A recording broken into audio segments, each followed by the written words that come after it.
Sekali lagi salam, haleluya. Puji Tuhan.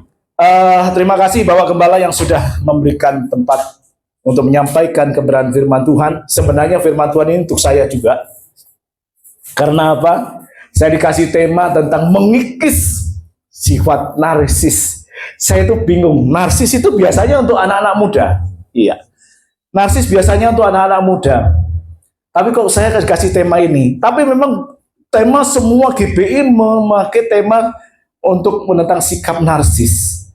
Ya, saya pikir narsis atau selfie di Instagram, di medsos, dan seterusnya. Tetapi di sini ada sesuatu yang luar biasa pada waktu Bapak menyampaikan ke saya mengenai sikap narsis. Saya langsung teringat kepada satu kalimat dethrone self. Apa itu dethrone self? Karena sifat narsis itu bukan sebagaimana yang kita ketahui. Narsis foto-foto selfie, silakan dilanjut untuk slide-nya ya.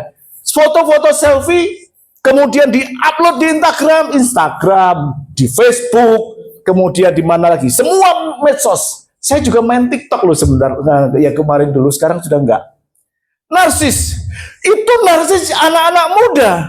Tetapi kalau kita melihat sikap narsisme itu sebenarnya adalah sikap hati yang halus dan tersembunyi. Ya. Makanya kenapa kok saya memilih judul Dethrone Self, itu kita akan lihat satu-satu apa sebenarnya hal ini. Karena saya sudah menyampaikan ke Bapak Gembala, oke, saya akan pakai judul Dethrone Self. Sebagai gambaran saya ingin memberikan ilustrasi kepada Bapak Ibu. Tahta kosong judulnya. Ya. Saya pada waktu yang lalu bekerja di satu perusahaan. Kami setiap tahun itu ada yang namanya BOM meeting.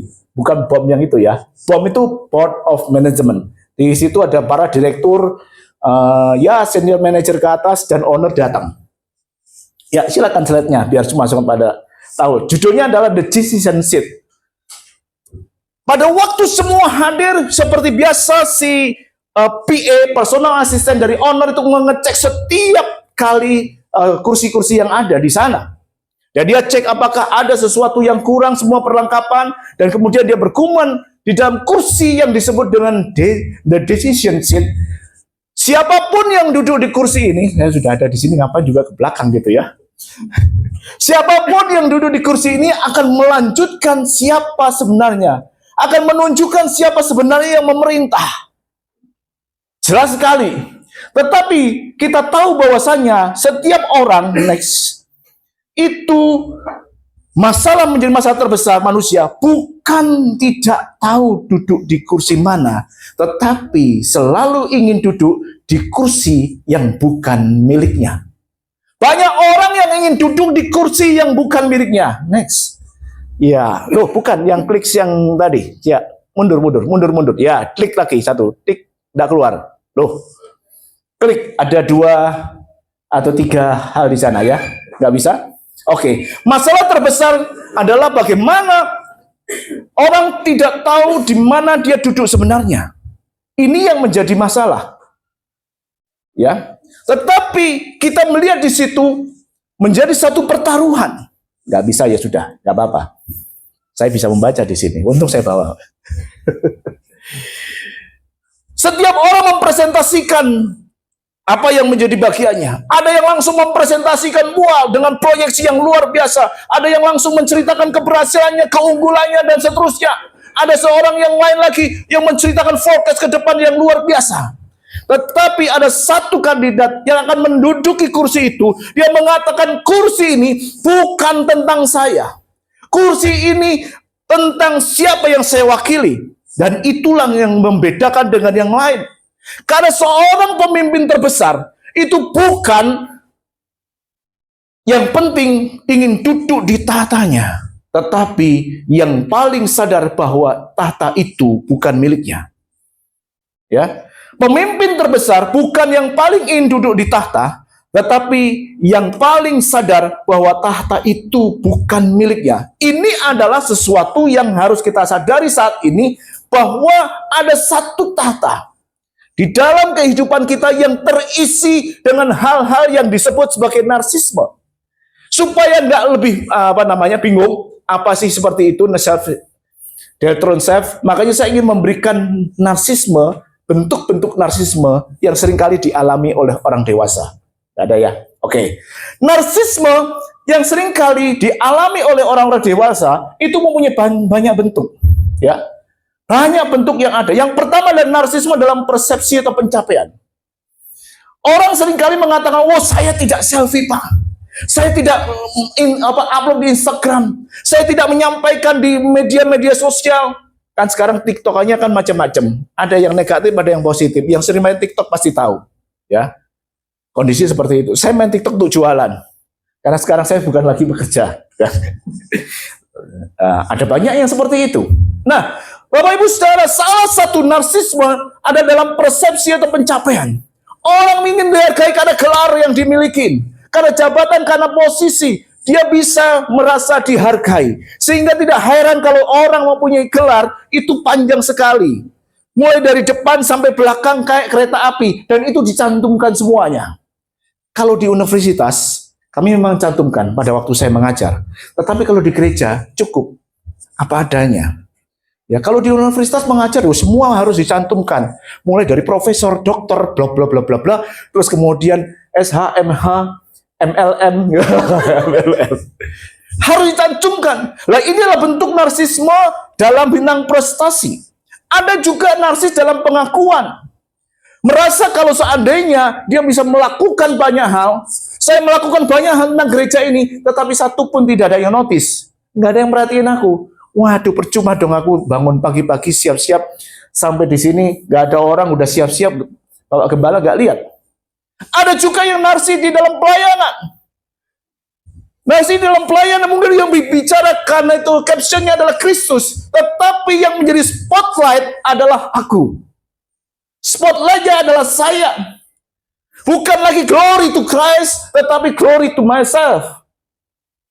Ini adalah bentuk-bentuk narsisme tersembunyi, halus sebagai satu pemberontakan kepada Allah. Ya, narsisme dalam hal keputusan atau kendali. Saya seringkali melakukan hal itu, jujur. Kalau saya posisi yang tinggi, semua harus tunduk. Apapun pendapat saya, keputusan saya harus didengar. Nggak ada yang berani membantah. Kalau berarti bantah, artinya kamu harus siap keluar dari sini. Dalam kendali. Dan saya sering melakukannya dulu. Kalau nggak nurut, keluar. Bantah, keluar. Ya, narsisme dalam materi. Seseorang pencapaian itu didukung dari materi. Karena apa? Saya memiliki mobil, saya memiliki mobil yang mewah. Ya, khotbah nggak pakai hanya sepeda motor, tetapi saya sudah pakai Land Cruiser misalnya. Dinilai dari pencapaian. Dan ada narsis lagi yang di media sosial. Mungkin orang dewasa tidak seperti yang saya katakan pamer seperti itu, tetapi pamer dalam orang dewasa itu adalah pamer-pamer tentang hal yang lain. Captionnya selalu rohani. Captionnya selalu rohani, tetapi spotlightnya, ya maksudnya ya, adalah diri sendiri. Baik, kita akan membaca satu ayat, ya. Terus membaca saya itu sebagai ayat dasar kita dalam Yohanes 3 ayat 30. Ayatnya singkat, ya. Yohanes 3 ayat 30 dikatakan begini. Ia harus makin besar, tetapi aku harus makin kecil. Ini adalah ayat dari Yohanes Pembaptis. Kenapa ayat ini muncul, Bapak Ibu Saudara? Pada waktu itu, Yesus mulai pelayanannya. Awalnya pelayanan itu dilakukan oleh Yohanes Pembaptis. Yohanes Pembaptis memberitakan kabar keselamatan dan membaptis banyak orang. Tetapi kemudian Yesus datang dan memberikan pelayanan yang sama. Yesus datang juga membaptis orang, meskipun bukan Yesus sendiri, murid-murid yang membaptis. Tetapi jumlah yang dibaptis, jumlah yang mendengar Yesus itu lebih banyak daripada Yohanes Pembaptis. Pengikutnya Yesus lebih banyak dari Yohanes Pembaptis. Oleh karena itu dikatakan, loh ini orang baru tapi sudah kayak begini. Orang baru sudah pelayanannya luar biasa. Ada satu karakter yang memang manusia itu ungkapkan, yaitu sikap iri, yang itu adalah bagian dari narsistik. Sehingga murid-murid mengatakan, itu siapa? Kok seperti itu? Ya, Yohanes dengan bijaksana dikatakan, ia harus makin besar, tetapi aku harus makin kecil.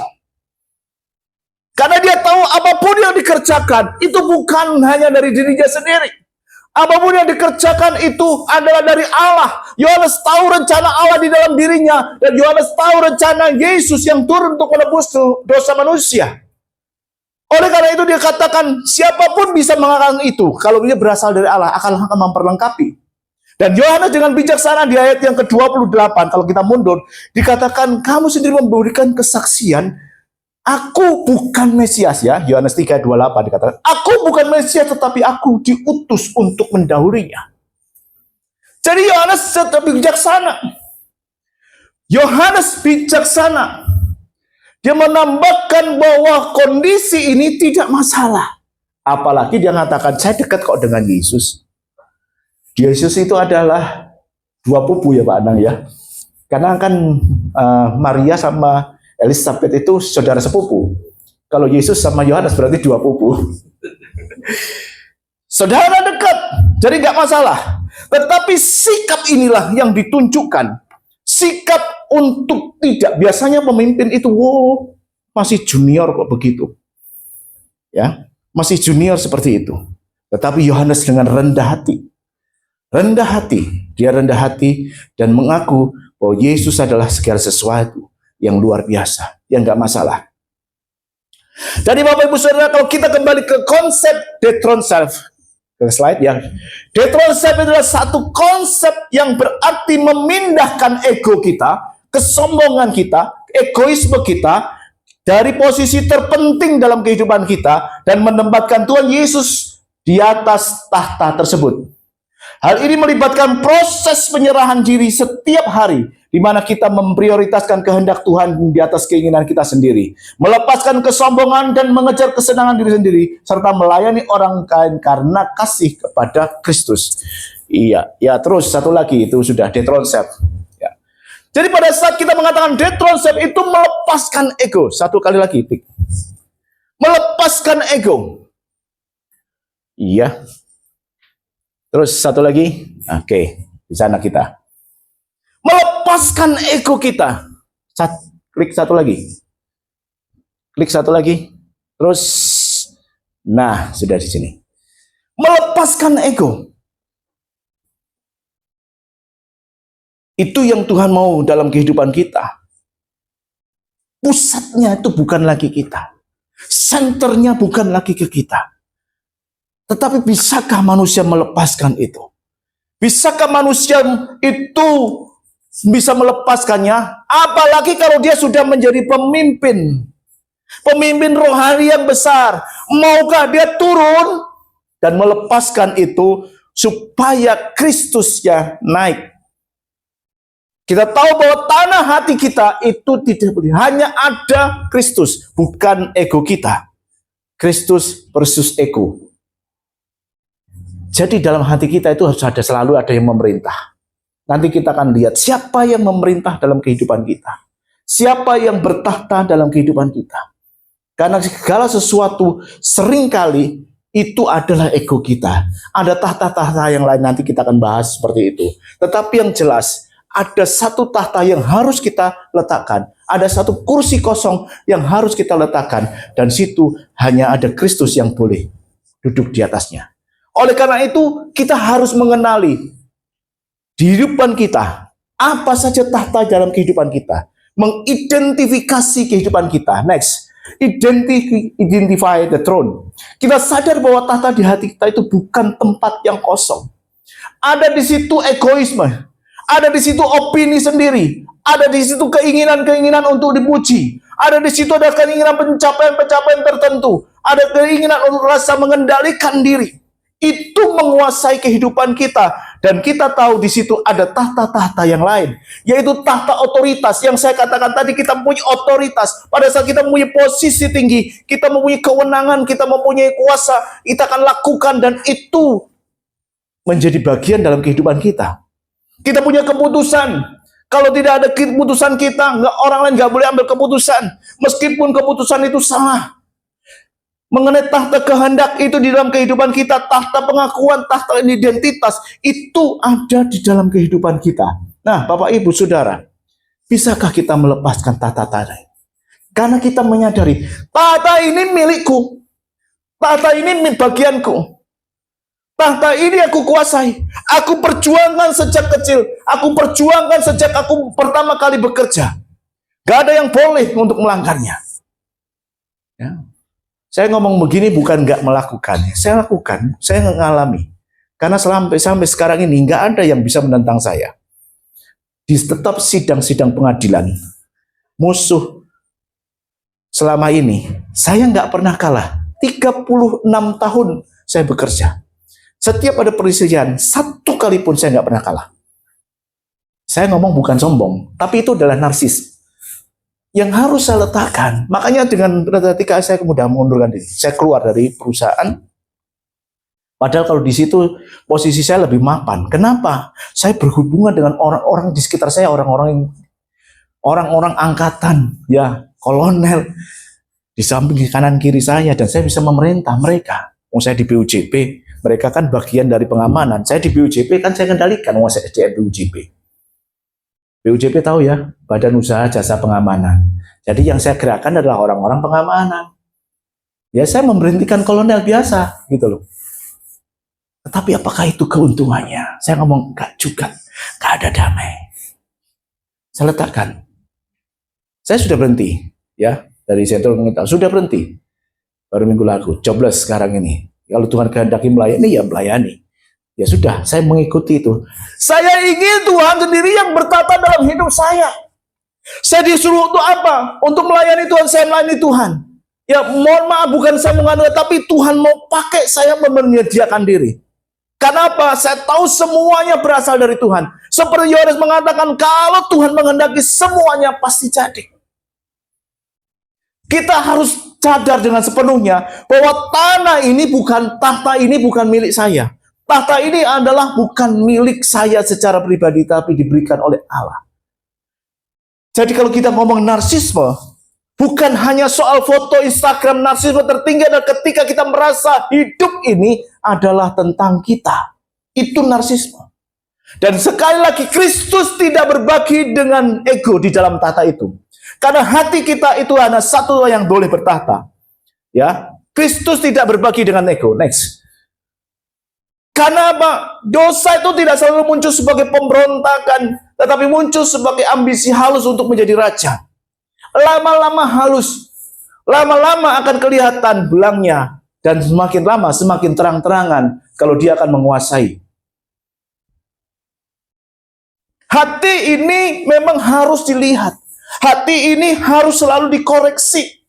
Ya. Supaya apa? Benar-benar tercermin siapa yang lebih besar dalam kehidupan kita. Apakah ego kita yang lebih besar? Apakah hidup kita, kuasa kita di dunia ini lebih besar? Ataukah Kristus yang lebih besar dalam hidup kita? Kalau di gereja, malaikat aja, kata Pak Anang yang lalu saya mendengar, kedar lihat, wah luar biasa. Tetapi kalau di luar hari Senin sampai Sabtu, iblis aja kedar. Iya kan? Tahta ini hanya satu. Kita mau kasih ke Kristus ataukah kita mau memakai untuk diri kita sendiri? Orang ingin kita lihat sebagai tempat untuk pusat perhatian. Karena itu semua ada di dalam hati kita. Oleh karena itu koreksi hati kita.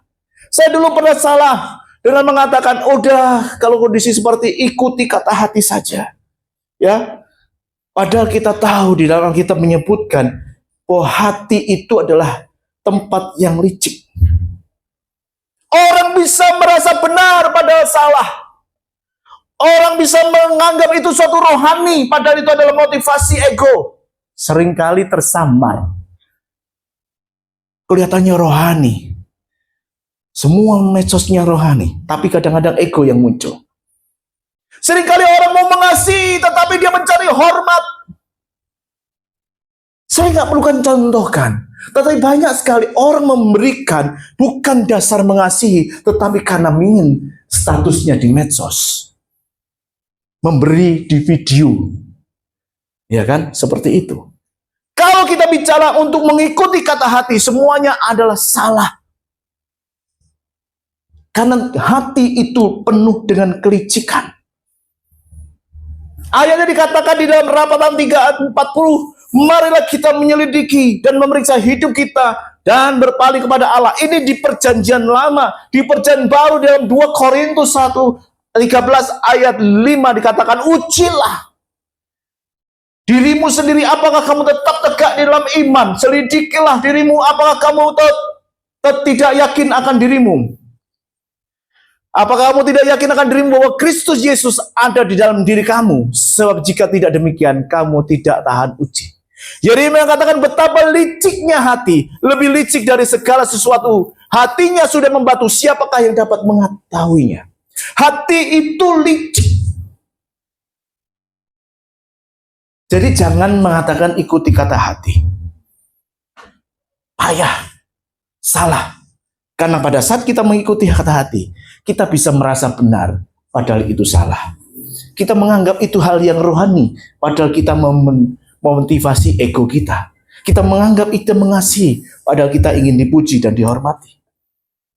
Oleh karena itu, baik di dalam perjanjian lama maupun di perjanjian baru, Alkitab mengatakan untuk kita harus menyelidiki hati kita. Ya, kita harus bisa mengendalikan hati kita. Amsal 25:28 mengatakan orang yang tidak dapat mengendalikan diri adalah seperti kota yang roboh temboknya. Jadi kalau kita tidak bisa mengendalikan hati kita, kita seperti kota yang roboh. Karena kita dipanggil untuk mengenal satu pribadi, Yesus Kristus. Oleh karena itu firman Tuhan katakan hari ini untuk menghancurkan tata ego itu dalam kehidupan kita. Supaya kita bisa menggantikan dengan Kristus di dalam hidup kita yang memerintah dalam kehidupan kita. Satu contoh yang luar biasa diberikan oleh Daud. Ketika dia menjadi raja. Dengan kekuasaan yang tidak terbatas. Dengan kekuasaan yang sangat tinggi. Di saat ditegur oleh Nabi Nathan, dia merasa salah dan bertobat. Ketika dia merebut Batseba. Mungkin awalnya dia bilang, siapa itu? Kamu sendiri gitu loh. Nathan kan bilang begitu ya. Dia bertobat. Kalau sekiranya dia mengeraskan hati, loh sopo itu nabi itu? Rakyat biasa. Kamu pakai kuasa untuk membunuh dia, bisa. Siapa Nathan itu? Dia tidak punya pengikut. Sudah dibuat hilang. Itu yang seringkali terjadi kan? Dibuat hilang. Tanpa bekas. Bisa. Tetapi Daud lebih memilih untuk taat. Untuk dia melepaskan egonya. Untuk melepaskan semuanya itu. Dan memilih Kristus. Supaya yang bertahta di dalam hatinya. Makanya dia mengatakan, aku mau bertobat, aku mau kembali kepada Allah. Itulah hal kedua di dalam narsisme, yaitu melawan narsisme. Bagaimana caranya melawan narsisme itu? Adalah dengan melengsarkan diri sendiri. Ya, kita tahu tadi ciri-ciri narsisme dewasa. Anda selalu ingin dihargai, sakit hati atau malah jika kontribusinya tidak disebut. Mau mengontrol segala keputusan, tidak rela jika orang lain bersinar, pelayanannya berubah menjadi panggung, caption rohani, dan tapi spotlightnya diri sendiri. Itulah mengenai narsisme dewasa yang adalah pemberontakan yang sopan kepada Allah. Oleh karena itu, Bapak Ibu Saudara, ini sangat halus. Ya, kalau dengan narsis begini kita ketawa, tapi ini sangat halus. Oleh karena itu harus dilengsarkan. Saya belum buka. Oke. Sangat halus. Melengsarkan diri sendiri. Perjanjian baru dalam surat Kolose 3:5-6 mengatakan, karena itu nantikanlah dalam dirimu segala sesuatu yang duniawi, yaitu percabulan, kenajisan, hawa nafsu jahat, dan juga keserakahan yang sama dengan penyembahan berhala. Semuanya itu mendatangkan murka Allah atas orang-orang durhaka. Narsisme termasuk bagian dari, karena ada nafsu, keinginan lebih tinggi daripada yang lain. Keinginan untuk dihormati. Disamakan dengan penyembahan berhala. Disamakan dengan orang-orang durhaka. Padahal Yesus sendiri dalam Lukas mengatakan kepada semua orang yang mau mengikuti dia, itu harus mau menyangkal diri. Memikul salibnya setiap hari dan baru mengikuti Yesus. Nah ini kan menjadi pusatnya. Sungguh sangat kontras dan bertolak belakang. Karena pada saat Yesus mengatakan, pikul salib, sangkal diri, ikut aku. Di sini mengatakan, semua pusatnya harus aku. Semua harus dari saya. Kalau enggak, semua batal. Kalau tidak, semua keluar. Itu bedanya 100%. Itu bumi dan langit. 100% bedanya saat bumi dan langit. Oleh karena itu, Paulus juga mengatakan dalam suratnya di Filipi, dengan tidak mencari kepentingan diri sendiri atau puji-pujian yang sia-sia, sebaiknya hendaklah dengan rendah hati yang seorang menganggap yang lain lebih utama daripada dirinya sendiri. Itu ya, Filipi menegaskan seperti itu. Dia menegaskan. Itu artinya kita mau melepaskan nafsu keangkuhan untuk dihormati dan seterusnya, dan meletakkan dasar Kristus. Memberikan tempat kepada orang lain. Karena mengatakan orang lain lebih utama, berarti dia menempatkan orang lain lebih daripada kita sendiri. Memberi kesempatan kepada sesama. Ada satu keikhlasan untuk memberi ruang kepada orang lain dan siap untuk mengalah. Bisakah kita seperti itu? Karena dunia tidak mengajarkan hal ini. Dunia saat ini mengajarkan satu persaingan, kompetisi sejak lahir, persaingan, sekolah persaingan, sehingga di sekolah selalu ada ranking 1 siapa, ranking 2 siapa. Selalu dibuat suatu persaingan, pertandingan, sehingga orang terbiasa dengan ini, saya harus menjadi yang utama, saya menjadi yang pertama. Walaupun itu sudah memotivasi saya juga, ya, saya dididik untuk seperti itu, selalu menjadi nomor 1. Tetapi kita lihat di sini, fokusnya bukan Kristus. Kalau kita menjadi saksi Kristus, itu karakter Kristus yang nampak, bukan karakter diri kita pribadi, bukan ego kita. Itu narsis. Itu narsis. Karena dunia mengajarkan kompetisi dan semua orang harus di bawah kita. Semua kita harus jadi pemenang. Bekerja bukan hanya meningkatkan kualitas, tetapi kesenangan. Ada popularitas, kepentingan diri sendiri. Dan itu Filipi katakan sebagai puji-pujian yang sia-sia. Yesus juga menyontohkan, Bapak Ibu Saudara. Ketika dia sebagai pemimpin tertinggi, dia membuka bajunya, dia membawa baskom, dia duduk berlutut, membasuh kaki para murid-muridnya. Dalam 1 Petrus 2:1 ya, di mana itu? Yohanes 13 ayat 1 sampai 20. Dia membasuh kaki murid-muridnya. Dia kalau seperti itu. Dia sudah lakukan dan memberikan contoh kepada kita. Dan kita ingin, Tuhan ingin bahwa kita itu harus mengikuti teladannya dia. Ya. Narsisme yang dimaksud Tuhan, bagaimana Allah mencontohkan itu adalah untuk menyerahkan kendali. Ya, secara sengaja meletakkan kendali, melepaskan pemikiran, baik pemikiran, perkataan, dan tindakan. Sadar, ada kekuatan yang lebih tinggi yang membimbing pikiran kita. Ada kekuatan lebih tinggi yang membimbing tindakan perkataan kita. Melepaskan pemujaan, mengakui dan menempatkan keinginan penyamaan dan segala bentuk pemujaan diri sendiri. Itu memprioritaskan kepada Tuhan sebagai gantinya. Kemudian melayani orang lain, bertindak sebagai hamba, mengalihkan fokus kita dari kebutuhan di sini kepada orang lain. Dan yang keempat adalah menerima kehidupan baru, mati terhadap diri sendiri sebagai satu proses setiap hari. Melepaskan kehidupan lama. Kenapa kok dia harus setiap hari prosesnya? Karena nggak mungkin sekarang kita bisa berhasil, besok belum tentu. Karena ego itu pada saat sudah dikeluarkan hati, besok dia ingin berkuasa lagi dalam hati kita. Pada saat sekarang kita tengging keluar misalnya, besok dia ingin kembali untuk bertahta dalam hati kita.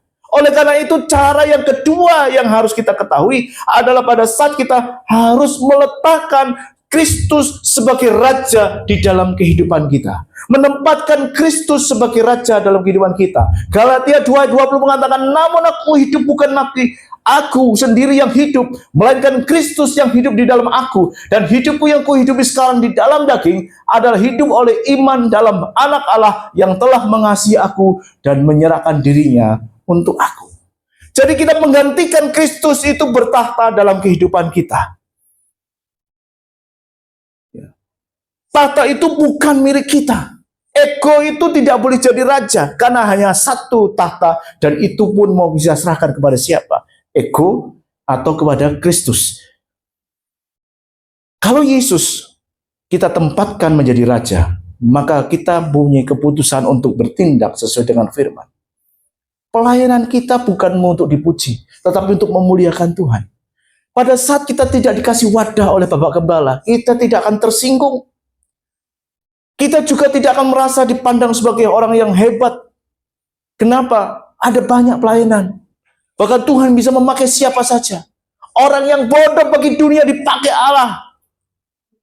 Jadi jangan merasa sok pintar dalam segala sesuatu. Itu narsis. Tidak iri kalau seorang naik. Ini yang seringkali kita langgar ya. Baru kemarin sore sudah dikasih pelayanan sama Pak Gembala. Suruh pimpin WL lagi. Baru kemarin sore sudah jadi WL. Saya udah bertahun-tahun nggak pernah jadi WL. Memang nggak pernah jadi WL. Ya. Saya pernah jadi ketua PAW Pak Anang ya. Tapi nggak pernah WL Pak. Kondisinya seperti itu. Nggak akan tersinggung, nggak akan iri hati kalau kita meletakkan Kristus di atas ego kita. Ego harus diturunkan. Ego turun itu bukan berarti tahta itu kosong. Caranya adalah menempatkan Kristus sebagai raja dan sebagai pusat segala-galanya. Dan kalau kita ngomong gini, wah itu simbolis. Bukan.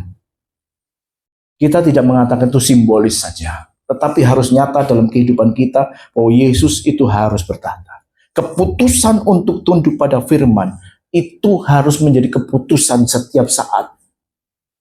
Setiap saat pada saat ego mau menyerang, kita harus memutuskan kembali kepada firman. Dan jangan heran kalau itu akan diuji oleh Roh Kudus. Prioritas kehidupan kita kembalikan prioritas kepada Tuhan. Agenda pelayanan kita lepaskan dari ambisi-ambisi pribadi. Harga diri kita harus kosongkan supaya Kristus sendiri yang naik. Itulah yang namanya self-emptying. Ya. Kalau Paulus mengatakan kenosis, seperti teladan Yesus, mengosongkan diri, ya, seperti itu. Nah, ini yang harus kita isi dalam kehidupan kita. Bagaimana tipsnya untuk menempatkan Kristus sebagai raja? Kalau kita lihat semua adalah prioritas, kita geser prioritasnya. Kita memohon doa, memohon bimbingan Roh Kudus dan komitmen setiap hari. Dan yang paling penting adalah untuk kita dapatkan satu komunitas yang saling support. Pada saat kita lemah, komunitas yang menguatkan. Jangan menganggap bahwa Anda adalah Superman, superpower yang bisa selalu kuat. Gak mungkin. Ada saatnya kita lemah. Ada saatnya kita tidak berdaya. Ada saatnya di mana kita sendiri, merasa ditinggalkan, merasa hilang semuanya, dan tidak berdaya apa-apa. Kalau kalian punya bagian dari komunitas, ya harus didatangi.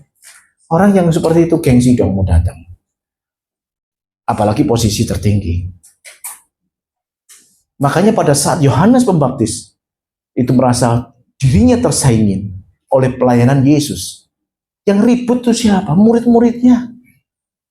Akhirnya Yohanes sadar dia harus berbicara apa kepada murid-muridnya. Itu yang terjadi. Oleh karena itu peran komunitas sangat penting sekali. Jangan tinggalkan komunitas kita. Kenapa? Pada saat kita lemah. Lemah itu dalam berarti apa? Segala hal. Kita bisa dikuatkan. Kita bisa diteguhkan. Oke?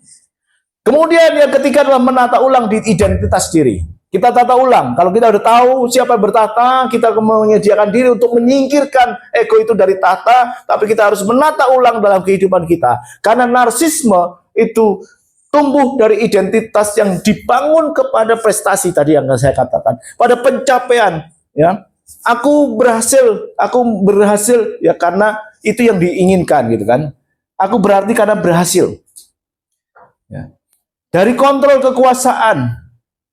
Aku aman kalau aku memegang kendali. Pujian dan opini. Aku berharga kalau aku dianggap hebat. Dari perbandingan, aku lebih baik dari mereka. Seringkali perbandingan ini menjadi kendala. Orang yang kalah akan terpuruk. Ada satu cerita yang luar biasa, nanti saya akan sampaikan. Dari luka batin. Kenapa kok luka batin? Saya tidak mau disakitin lagi. Sudah cukup satu kali. Aku harus selalu menang. Aku harus selalu kuat. Nggak mungkin orang, nggak saya izinkan orang menyakiti aku lagi. Makanya aku harus senantiasa kuat di dalam segala hal. Itu narsisme. Jadi tetap ayat dasar kita adalah ia harus makin besar dan kita tetap harus makin kecil. Ada satu kisah yang luar biasa yang saya kasih judul The Locker. Ada suatu atlet, dan ini bukan hanya atlet ya. Saya juga mengalami pada saat seseorang memposisikan saya duduk. Anda adalah duduk di posisi general manager. Anda duduk di posisi assistant director. Itu juga membuat seperti ini. Tapi saya contohkan atlet aja. The Locker. Ada seorang aktor muda, atlet muda. Atlet muda ini memang punya bakat. Dia ditempatkan pada satu tim yang luar biasa. Kemudian dia masuk ke lokernya, dia cek semua lokernya, di mana sih lokernya dia. Dan dia menemukan diri yang luar biasa. Ya. Dia menemukan satu diri, oh loker saya besar, loker saya yang elegan, lebih baik dari semua loker yang ada di sini. Maka dia mengatakan, inilah identitasku, inilah nilai hidupku. Kenapa? Semua orang lokernya kecil-kecil, saya lokernya double, 2 pintu mungkin ya. Dan paling elegan di tempat yang utama. Dan mengatakan, inilah aku. Sebanding dengan aku punya. Sama kita di posisi perusahaan, inilah aku seorang direktur, inilah aku seorang general manager. Ya semua harus tunduk dong. Tetapi kita tahu bahwa itu ujian setiap saat, setiap waktu. Pertandingan dalam hidup itu setiap saat, setiap waktu. Pada saat dia melakukan pertandingan, dia ternyata tidak sesuai dengan dia bukan berusaha untuk memberikan ekspektasi yang baik, untuk memberikan semua yang terbaik karena apa? Sesuai dengan apa yang Tuhan diberikan kepada dia. Tetapi namanya manusia, belum tentu dia apa yang dikerjakan itu bisa berhasil. Dalam satu pertandingan dia kalah. Dia terpuruk. Pada saat dia terpuruk, gagal itu dia mengatakan kembali ke lokernya. Dijumpai lokernya sudah ganti nama. Bukan namanya yang besar di situ. Dia cari lokernya sudah tergeser di tempat yang kecil. Dan seringkali kondisi situasi ini membuat kita terpuruk. Kita merasa lemah, kita merasa tidak berdaya pada saat nama di loker itu ganti kepada orang lain. Karena tadi di awal dikatakan inilah hidupku, inilah identitasku. Pada saat identitas yang terpuruk digantikan oleh orang lain yang baru, pemain baru, maka semua tindakannya gagal, terpuruk, gak bisa. Sampai satu kali pelatihnya mengatakan, selama kamu membangun identitasmu pada nama yang bisa diganti orang lain, kamu akan selalu hidup dalam ketakutan dan tekanan. Temukan identitasmu pada sesuatu yang tidak bisa diganti oleh manusia. Manakala ketika kita membangun identitas di atas prestasi, popularitas, validasi manusia, maka pasti rapuh. Kalau kita membangun kehidupan kita dengan ketenaran kita, kalau membangun kehidupan kita dengan kepandaian kita, kalau membangun kehidupan kita dengan relasi kita yang luar biasa, pada saat kita membangun semuanya itu, maka itu adalah dasar yang rapuh. Dasar yang mudah digeserkan oleh orang lain. Pada saat kita tidak berguna, orang lain menempatkan orang lain lagi. Dan kita akan terpuruk. Kalau kita tidak bercoba berbalik secepatnya, maka kita akan hancur. Oleh karena itu, bagaimana kita harus melepaskan itu semuanya? Memang perlu kinerja, tetapi tidak perlu pujian. Penampilan yang baik boleh, tetapi kalau semuanya hilang, apakah itu akan merendahkan kita?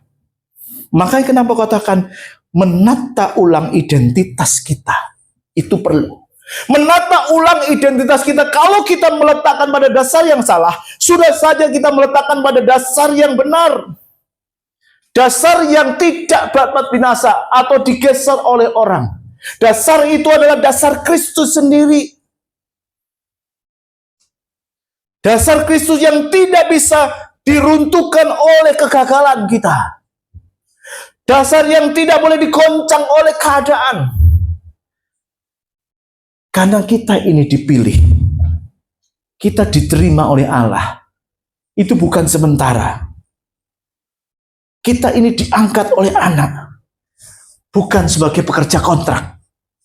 Oleh karena itu kita perlu untuk membangun identitas diri kita dengan cara yang benar, yaitu meletakkan di dasar Kristus. Kalau kita sudah meletakkan dengan dasar yang benar, maka kehidupan kita akan tenang. Loh, kita berhasil, harus. Kita berhasil mencapai puncak kekayaan, puncak kejayaan, puncak keterangan, silakan. Tetapi kemuliaannya bukan untuk diri sendiri. Kemuliaannya untuk Kristus. Inilah kenapa kita menata hati, menata identitas kita. Identitas baru yang bukan hasil perbaikan diri, tetapi hasil karya keselamatan. Karena apa? Kita ini luar biasa, kita sudah dibenarkan oleh Allah, meskipun kita orang yang salah. Nggak ada yang benarkan. Ketika saya keluar dari HRD, selama 30 tahun lebih, orang mengatakan, dan saya jadi full timer pada waktu itu. Ditelepon, Pak nanti, ono gereja sekarang full timer. Iya, oh nebus dosa ya. Mana cari? Saya ke gereja dipikir nebus dosa. Saya tukang jagal memangnya. Ya, banyak ya hal yang dia. Makanya kenapa bisa narsis ini? Narsis. Ya, balik ke sini. Jadi identitas baru itu kita dibenarkan. Banyak salah, nggak ada yang membenarkan oleh manusia. Dan kita diangkat oleh menjadi anak. Sehingga kita bisa beruya apa ya Bapa. Kenapa bisa berkatakan begitu? Bukan bekerja kontrak. Selesai kontrak, selesai. Tetapi ini adalah langkah permanen kalau kita tidak meninggalkan kehidupan kita. Kita dipersatukan dengan Kristus. Ya. Sebab kamu telah mati dan hidupmu tersembunyi bersama dengan Kristus di dalam Allah. Itulah kenapa kita harus reframing. Memframe ulang kehidupan kita. Menata ulang kehidupan kita. Di atas dasar yang benar. Nilai kehidupan kita berasal dari siapa dia. Bukan kepada siapa kita sekarang ini. Bukan atas dasar apapun, ataupun bukan beratas dasar apa yang sudah kita lakukan. Tetapi dari apa yang sudah Kristus kerjakan dalam kehidupan kita. Itulah identitas baru. Identitas yang menggantikan narasi diri kita. Menjadi narasi dari Kristus ini. Narasi yang harus kita tetap pertahankan. Bukan tentang kita, tetapi tentang Kristus. Ya, aku sukses supaya berarti dan seterusnya itu jadi hilang. Karena sekarang aku sukses karena Kristus. Aku berhasil karena Kristus, bukan karena aku lagi. Aku aman bukan karena pengawalku banyak, tetapi karena Kristus. Itulah reframing identitas dalam kehidupan kita. Dan itu gak mudah. Untuk menyingkirkan ego, itu bukan perkara mudah. Makanya kenapa tadi di awal saya katakan itu berjuang setiap hari. Berjuang setiap hari. Satu proses yang harus dilewati. Ya, satu proses yang harus dilakukan setiap hari. Oleh sebab itu yang keempat adalah menjaga tahta hati setiap hari. Guard the throne of the heart. Jaga hati setiap hari. Jagalah hati, gitu kan. Amsal 4 ayat 23. Jagalah hatimu dengan segala kewaspadaan, karena dari situlah terpancar kehidupan. Kalau kita sudah meletakkan ego, kalau kita sudah menjadikan Kristus bertahta sebagai raja dalam hati kita, kalau kita sudah menata hidupan kita, reframing hidupan kita, bukan berhenti sampai di sini, tetapi harus dijaga setiap hari supaya tahta itu tetap Yesus yang ada di dalamnya. Dan identitas itu tidak hanya diyakini, tapi identitas itu harus dihidupi, harus dibangun dengan satu kebiasaan yang senantiasa rutin dilakukan. Supaya tahta itu tetap ada. Berdoa dengan sabar dan tenang, merenungkan firman, dengan merendahkan hati untuk meskipun tidak dilihat, mendapatkan satu komunitas yang baik dan selalu bersyukur. itu menjaga hati kita supaya Kristus tetap bertahta dalam kehidupan kita. Kalau enggak, ego itu akan masuk lagi dan akan tetap menjadi raja di dalam kehidupan kita. Siapa yang bisa menyingkirkan ego? Karena musuh terbesar bukan orang lain, musuh terbesarnya diri sendiri. Itu yang susah. Oleh karena itu, kalau kita mengatakan Amsal 4 ayat 23 ini, kita membiarkan Roh Kudus untuk senantiasa menegur setiap kita melakukan kesalahan. Entah besar, entah kecil kesalahannya, kita rela untuk ditegur. Kita rela untuk berubah seperti Daud pada saat ditegur oleh Nabi Nathan. Tetapi kita juga peka akan dorongan Roh Kudus. Juga peka terhadap dorongan ego yang kembali ingin muncul memimpin kehidupan kita. Dan hidup terus dalam kesadaran rohani. Jangan mengatakan ke gereja, tetapi hatinya tidak ke gereja. Saya menyampaikan hal ini itu beberapa waktu yang lalu. Masalah terbesar bukan orangnya yang tidak aktif. Kalau orangnya nggak datang ke gereja, gampang ditunjukin. Tetapi orangnya aktif datang ke gereja. Setiap pertemuan ibadah tidak pernah ditinggalkan. Tetapi hatinya tidak di gereja. Hatinya tidak pada Kristus. Dan ini banyak tersembunyi, terselubung. Ini bagian kita, saya nggak ngerti bagaimana caranya supaya orang tetap fokus. Hanya kuasa Roh Kudus saja yang mampu, yang memberikan semuanya. Karena apa? Itu sudah selesai semuanya. Tuhan sudah tebus kita. Ada kalimat tetelestai ya di dalam Kristus itu bukan berarti kalimat biasa. Ada 3 makna yang terkandung di dalamnya, baik secara politik, dalam hukum, bisnis. Kenapa? Secara bisnis dikatakan pada saat terjadi tetelestai, artinya sudah selesai, hutang-hutang sudah dibayar lunas, tidak ada tanggungan, semuanya beres. Itu secara bisnis. Tetelestai. Makanya ucapan ini ucapan yang sangat luar biasa. 1 kata 3 makna. Dalam bidang hukum dikatakan dalam perjanjian ini sudah putusan final. Inkrah. Tidak ada putusan lain. Putusan Mahkamah Konstitusi adalah putusan sekali dan 1 kali dan selamanya. Apa ya? Pokoknya 1 kali saja. Tidak ada yang kedua kalinya. Itu putusan tetelestai. Artinya pada saat Yesus mati tidak ada keputusan lain selain penebusan manusia. Orang akan dibenarkan dan dilayakkan di dalam kerajaan Allah. Keputusan ini 1 kali dan untuk selama-lamanya. Enggak akan ada lagi keputusan yang kedua kalinya. Maka kalau ada menyalibkan Yesus kedua kali, ya enggak. 1 kali kamu enggak terima, ya sudah, kamu akan keluar. Enggak ada menyalibkan Yesus 2 kali. Itu bahasanya. Kalau saya sendiri ya, saya bukan menentang hamba Tuhan yang luar biasa. Tetapi dari saat tetelestai itulah keputusan sekali. Dalam bisnis tidak ada perjanjian lain. Hutang sudah lunas.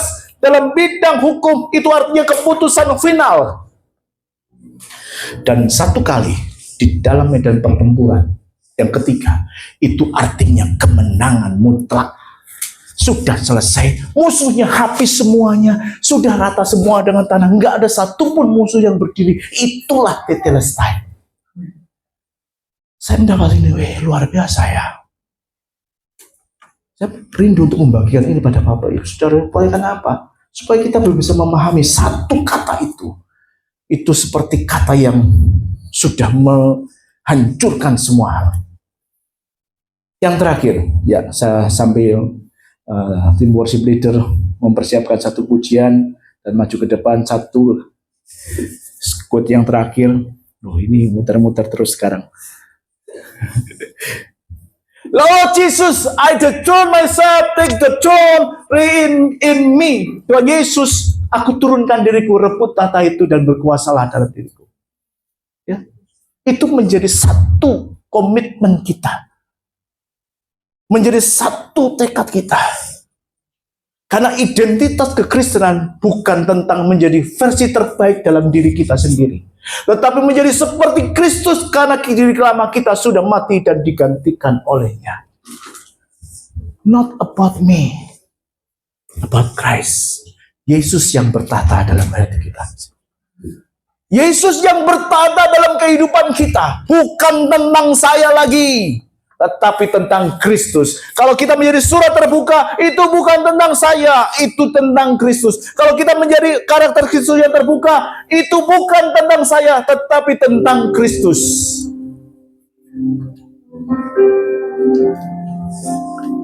I dethrone myself. Take the throne, reign in me. Mari kita bangkit berdiri, kita nyanyikan satu lagu.